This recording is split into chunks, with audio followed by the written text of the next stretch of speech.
Hey tout le monde, c'est MyG2, comment allez-vous? Pour ma part, ça va super bien. On se retrouve aujourd'hui pour une nouvelle vidéo sur Call of Duty. On est, cette fois, aujourd'hui, sur Call of Duty 4. Et tout ça pour vous parler d'un petit sujet. Bon d'abord, on est sur la map Frappe, il me semble. J'ai pas vraiment joué à Call of Duty 4. Je joue avec le M4, enfin le M4, carabine M4. Avec un silencieux. D'ailleurs, je vais faire le petit premier sang avec un petit campeur. Mais qu'est-ce qu'il foutait là? Et le premier sang, oui. Alors, une grenade paralysante, non, une grenade flash, euh, grenade normale. Je sais plus l'arme, la secondaire. Les atouts, force d'opposition, visée solide et vous savez l'atout pour avoir deux Claymore. Claymore x2, voilà, il me semble. Alors, pourquoi un gameplay sur Call of Duty 4? Parce qu'en fait, j'ai envie de vous poser une petite question dans cette vidéo. C'est quel serait pour vous le Call of Duty idéal? Voilà, bah mettez-moi dans les commentaires ce qui pour vous. Alors, regardez là, j'ai vu un petit ennemi sur le drone, je m'approche, mais à mon avis, un petit AFK, voilà. Alors, personnellement, pour moi, le meilleur Call of Duty, ce sera un mélange de tous les Call of Duty auxquels j'ai joué jusqu'à présent. J'ai fait un petit papier avec les points positifs de chaque Call of Duty que j'aimerais retrouver dans le prochain, parce qu'apparemment, enfin Black Ops 2, on va dire, risque d'être un très bon jeu. On dit ça à chaque fois qu'il y a un nouveau Call of Duty qui va sortir, et à chaque fois on est déçu, mais là, je sais pas pourquoi je le sens. Je sais pas. Enfin bref, pour ma part, sur Call of Duty 4, il faudrait garder l'équilibre des armes, parce qu'il n'y avait pas vraiment d'armes cheatées. Enfin, moi, pour ce que j'y ai joué, j'ai pas vraiment beaucoup joué, mais à part le MP5, personne m'a dit qu'il y avait d'armes cheatées par-dessus tout.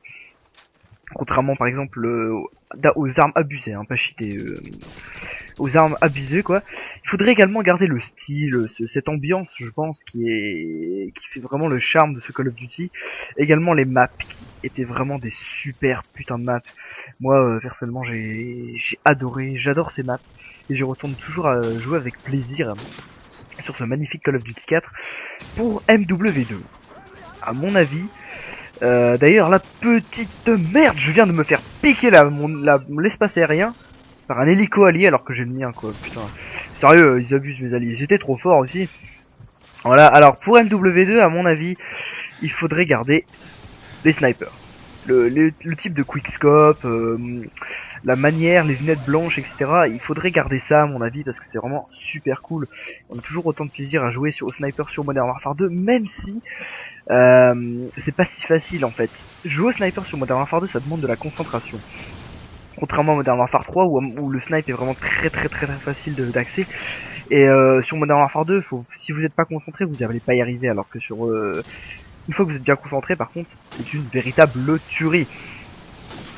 Autrement, sur Modern Warfare 2, ce qui m'avait vraiment plu, moi, c'était les fusils à pompe en secondaire. Je sais pas vous, mais ça faisait vraiment un putain de truc de puissant. Mais qu'est-ce que je fais là? Je scope! Et en même temps, vous allez me dire, la lunette ACOG, c'est pas ma favorite. Alors, les fusils à pompe en secondaire qui permettaient vraiment de pas ramasser d'armes, d'armes des ennemis. Par exemple, je sais que sur Black Ops, beaucoup de joueurs, dès qu'ils commencent la partie, limite, dès qu'ils trouvent une arme à terre, ils prennent à la place de leur petit gun, ils prennent l'arme, alors que sur Modern Warfare 2, vous allez jamais voir un joueur faire ça, quoi. Il a toujours son magnifique Space 12, ou n'importe quelle arme, n'importe quel fusil à pompe capable de rivaliser avec une arme principale, quoi. Je sais pas, mais ça c'était vraiment une super idée. Je sais que c'est pas très équilibré, mais je m'en fous. Moi j'aimais bien. Enfin bref, c'est pas bien grave. Aussi, il y a un truc que je trouve assez sympa sur Modern Warfare 2, c'était le système de killstreak.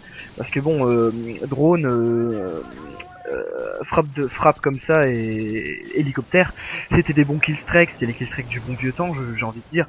Mais moi, personnellement, je trouve ça barbant à la fin de pas pouvoir changer de killstreak. À mon avis, il faudrait, en fait, ce qu'il faudrait faire sur le prochain Call of Duty. Après, c'est mon avis, hein, allez pas me spammer dans les commentaires, tout simplement parce que je donne mon avis. C'est un peu le but. Vous me donnerez le vôtre dans la description. C'est les killstreaks, à part la bombe nucléaire qui tue tout le monde.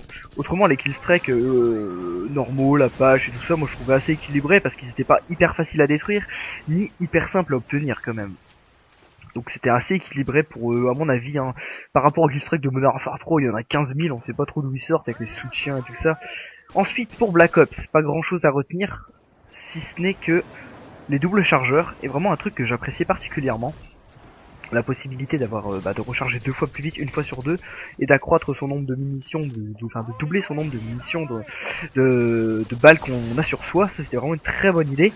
Et également, ce que j'ai beaucoup apprécié sur Black Ops, c'était les matchs à Paris. Je sais pas vous, mais moi j'aimais beaucoup m'amuser comme ça dessus. Hein.